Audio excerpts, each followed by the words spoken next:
Salamünaleyküm, hamınızı salamlayıram.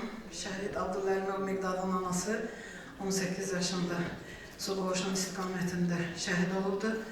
Allah bütün şəhidlərimizin məqamını uca eləsin, onların rəhmətindən bizlərə qismət eləsin. Bu günləri Şahin mən birinci sizə təşəkkür edirəm, məni dəvət elədiyinizə görə.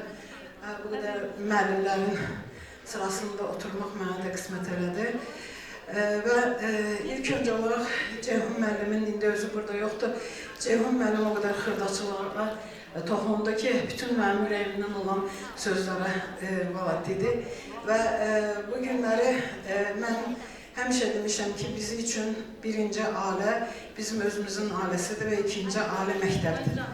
Bugün burada bu müəllimlərin olduğu bir vaxtda mən bir şəhid anası kimi və Vətən naminə şəhid ailələrinə dəstək ictimai birliyi olaraq sizə təşəkkür eləmək istəyirəm. Hər bir vicdanlı, öz vəzifəsini yerinə yetirən müəllimlərə təşəkkür eləmək istəyirəm. Çünki bu günləri bizim balalarımızın vətənpərvər olmağında sizin də bilavasitə əliniz var.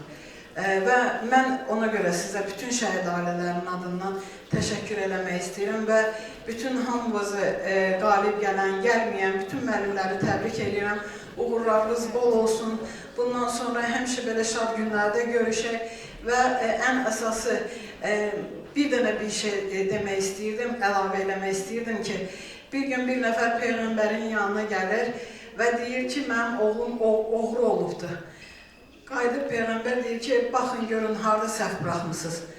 Gedir ailəsinə deyir, xanımına deyir, xanım deyir ki, bir dəfə mən üzr istəyirəm, uşaq bətnimdə olanda yoldan keçəndə meyvəyə meylim düşdü, o meyvəni götürdüm, yedim. Və Peyğəmbərin yanına gedir, deyir ki, bəs belə-belə bir hadisə olub. Deyir, ona görə də uşaq bətnində olanda uşağı tərbiyə eləmək lazımdır. Bu günləri biz bütün millətimizə onu aşılamalıyıq ki, uşağı tərbiyə doğulandan sonra yox, bətnində olanda tərbiyə vermək lazımdır.